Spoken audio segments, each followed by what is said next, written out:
Good evening and welcome to Express Updates. We are coming to you from our studios within the Ministerial Enclave. You can also reach us on Go TV channel 184.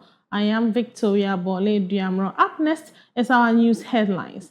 Ghana Embassy in Washington announces disruptions of online services.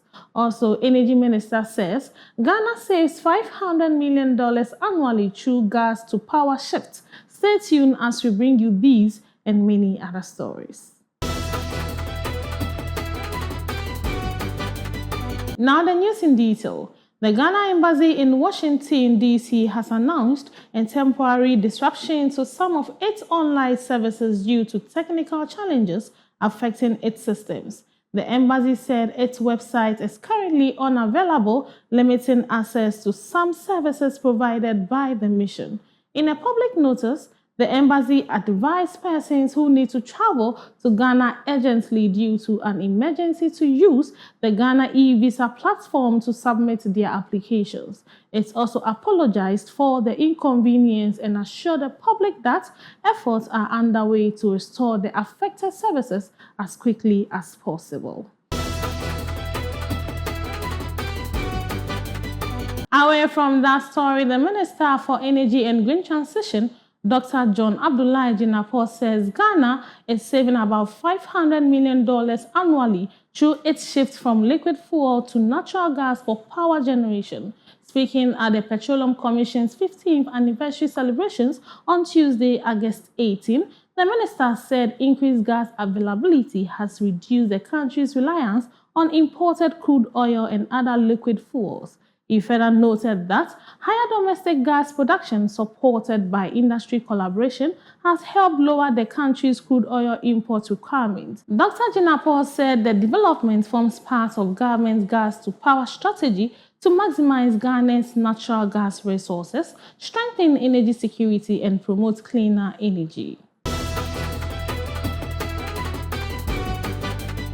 To some more news this evening, the Ghana Education Service (GES) has dismissed social media reports claiming that the Director General has cancelled the free senior high school policy and directed parents to pay 1,500 Ghana cedis for chore buses and trams. The service described the report as false, stressing that the free SHS remains in place.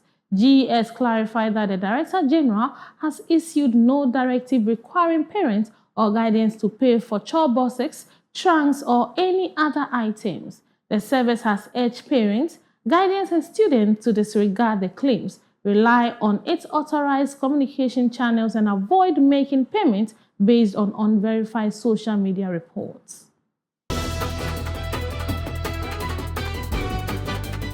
On our last bulletin, the Cybersecurity Authority has fined accounting and business consulting firm Ernst & Young Ghana 360,000 Ghana cedis for providing regulated cybersecurity services without a valid license. The penalty follows EY Ghana's failure to comply with repeated directives from the authority to regularize its operations under the Cybersecurity Act 2020 Act 1038.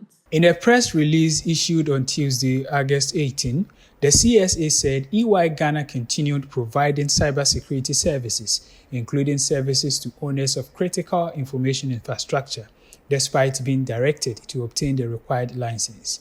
The authority said it first instructed the company in March 2026 to apply for a cybersecurity service provider license within 15 days, but the directive was not complied with.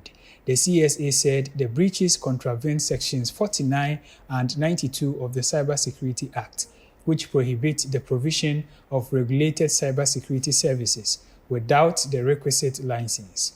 The authority has therefore urged all cybersecurity service providers to comply with licensing requirements and 8 regulatory directives to avoid sanctions and ensure the security of Ghana's digital ecosystem.